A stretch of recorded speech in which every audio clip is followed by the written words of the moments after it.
তো মরার আগে একবার মরো। অনেক লম্বা সময় পেয়েছেন আপনি, থিংক অ্যাবাউট ডেথ। এবার যাওয়ার কথা ভাবেন। কি শক্তিশালী যুবক, বার্ধক্য চলে আসলে লাঠি ছাড়া চলতে পারে না।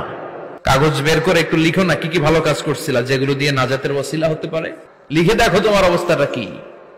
এত মায়া, এত ভালোবাসা কই যাবে? কেউ থাকবে না, চলে যেতে হবে। এই কোলাহল, এই ব্যস্ততা, এগুলো থাকবে, থাকবো না আমি। দুনিয়ার পুরো জীবনটা এটা হচ্ছে লালসাময় একটা জীবন।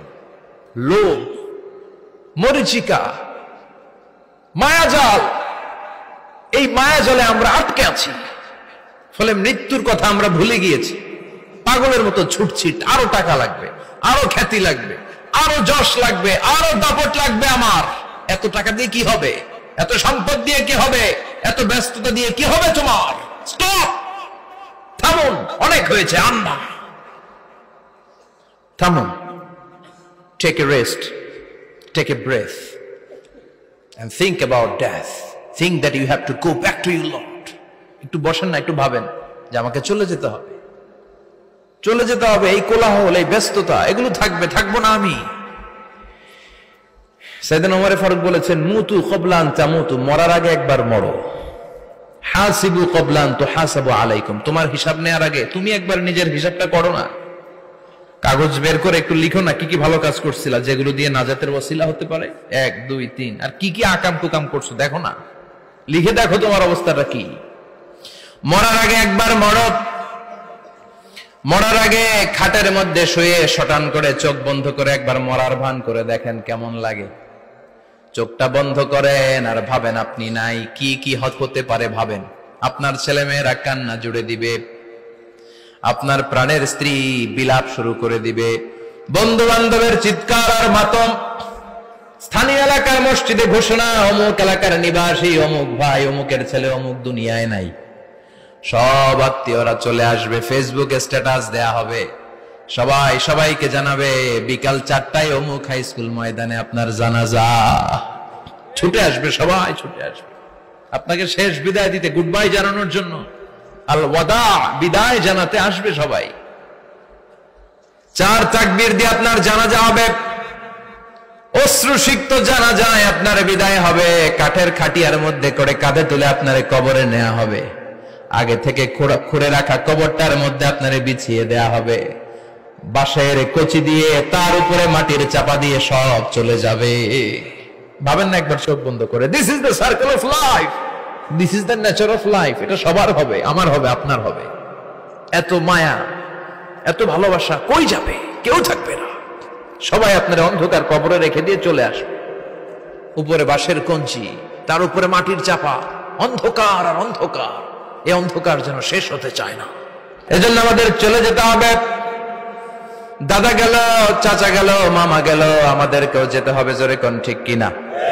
একদিন মাটির ভেতরে হবে ঘরে মন আমার, কেন বন্ধ দালান ঘর? প্রাণ পাখি উড়ে যাবে পিঞ্জর ছেড়ে,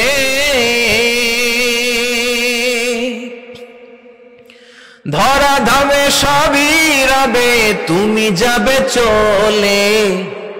বন্ধু বান্ধব যত, মাতা পিতা যারা সুত, সবই হবে তোমার পরে।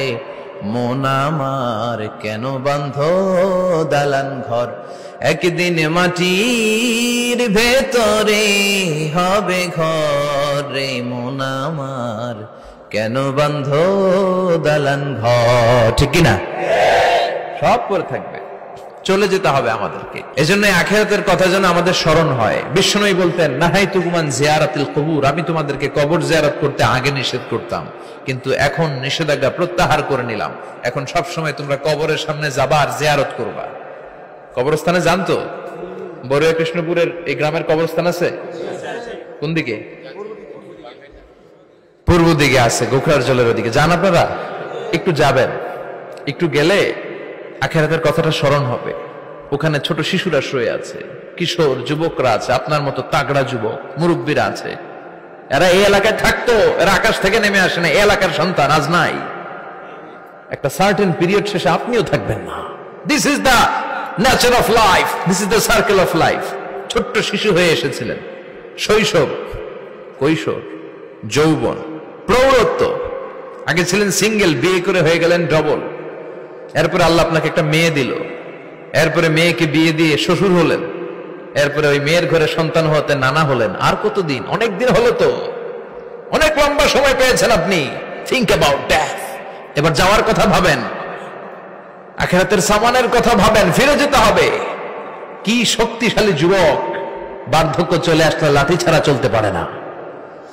কুচকুচে কালো দাড়ি সাদা হয়ে যায়, দাড়ির শুভ্রতা, বয়সের ভার, রং ধরা যৌবন জং ধরে শেষ। This is the circle of life. যুবক ভাইরা, এটাই জীবন, চলে যেতে হবে, কেউ থাকতে পারবে না।